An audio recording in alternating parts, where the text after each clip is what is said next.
Kərbəlayı Molla Məmmədin tarixi hədislərindən borc barədə. Hədis-i əxbarda ravilər rəvayət edirlər ki, tarixdə xəlifə Ömər qədər həcc ziyarətinə gedən və özgədən borc alan ikinci nakəs, oğraş, dəyyus, petkə olmayıb. Aldığını da qaytarmazmış. Bütün həcc ziyarətlərində ağzından, burnundan və arxasından qan açılarmış. Bu da İslamda ziyarətin qəbul olunmaması anlamına gəlir. Ümumiyyətlə, şəriətə görə ata-anaya, qonşuya, müəllimə, ustada borcu olanların ziyarəti qəbul olunmaz. Onlara hacı deyənlərlə bərabər bəzilərinin ağızları əyilər, özləri də haqqın qarşısında əyilər və arxalarına dəmir ağacından hazırlanmış poz yerdilərmiş. Bu, bəndənizin hədisi əlavəsidir ki, Molla Məmməd belə ifadələrdən istifadə eləməzdi. Məxləz, yaxud qəbləz. Ömər xəlifə keçəndən sonra əlbəttə Peyğəmbərin vəsiyyəti əleyhinə bu taxta əyləşir və bu Əbləh oğul Əbləh bu arada bəndəniz Ömərə rəhmət deyənlərin ata-batasına, cədd-babasına, var ənsarına lənət ifadələrinin də müəllifidir. Bir bədəvi ərəb taciri Ömərin qəbuluna gəlir və ondan borcunu istəyir. Sabah gəlib borcunu alarsan deyən Ömər onu başından rədd eləyir və özü kimi oğraş olan keşikçilərə tapşırır ki, bu taciri bir daha mənim divanıma buraxmasınlar.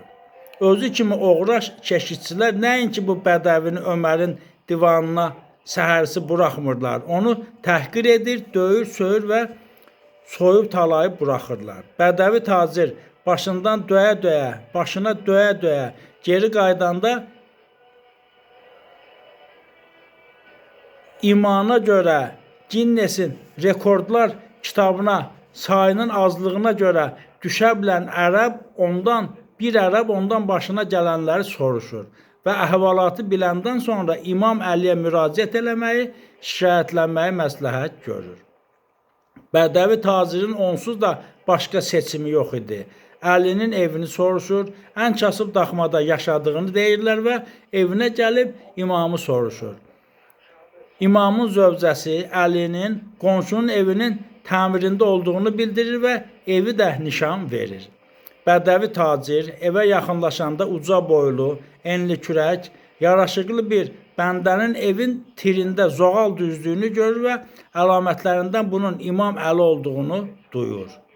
İmam onu görüb tacirdən nə üçün gəldiyini özü soruşur, hərçənd halından, üst başından niyə gəldiyini zənn etmişdi. Bədəvi Ömərin ona borclu olduğunu bildirir və xəlifə olsa da nəinki borcu vermədiyini, başına it oyunu gətirdiyini də bildirir. İmam onu diqqətlə dinləyir. Biraz əvvəl yerə atdığı zoğal qırıntısını ona uzatmağı tacirdən xahiş edir. Bədəvi tacir sınıq saxsını, zoğal sınığı saxsı adlanır. Bu arada onu da əlavə edim. İmamı uzadır. İmam saxsının arxasında cızmaqarı edib bunu həm Ömərin qapıçılarına, həm də özünə göstərib verməli olduğunu deyir və öz işinə davam edir. Tacir qorxa-qorxa Əbləh Ömərin sarayına əlində saxsı qırıntısı yaxınlaşır. Cızılmış saxsı qırıntısını tacirin əlində görən Ömərdən də betər qapıçılar heç nə olmamış kimi taciri divana buraxırlar. Ömər saxsı qırıntısını görən kimi onu tacirdən cəld alır. Astaca ahəstə oxuyandan sonra əmr edir ki, tez xəzinədən, özü də dövlət xəzinəsindən. Belə əbləh xəlifələr dövlət xəzinəsini dədə-babaların sərvəti biliblər ki, bu barədə bəndəniz başqa bir hədis də bilir. Tacirin borcunu qaytarsınlar deyə əmr verir, saxsını da bədəviyə geri qaytarır. Bədəvi saraydan çıxandan sonra onu fikir bürüyür. Əcəba, bu nə sirdir? Yalvar, yaxar, sifariş, xahiş, minnət kara gəlmədi. Bu Ömər imana dinə baş əymədi. Bir cızma qaranı oxuyan kimi bu it oğlu it bir anlıq insan sifətinə girdi. Onu Əlinin evinə göndərən taciri tapır və saxsını cızma qara olunduğu hissəni ona göstərib nə yazıldığını soruşur. Həmin ərəb saxsını ondan alır, yazılanları belə oxuyur. Ya Ömər, ya bu kişinin borcunu qaytar, ya da divanını tərk elə. Hədisi yazanlar deyirlər ki, bu yazını oxuyan Ömərə elə bir ölüm təri gəlinmiş ki, alnından arxasına qədər hər yeri tərləyib, xəcalətindən borcunu verməyə məcbur olub. Borclarını qaytarmaqdan imtina edənlərin hamısını başda ziyarətə gedənlər olmaq şərti ilə bədənlərini bu tər basacaq, arxalarından isə tər yağış sel kimi çıxacaq. Cəhənnəm əzabını onda görəcəklər.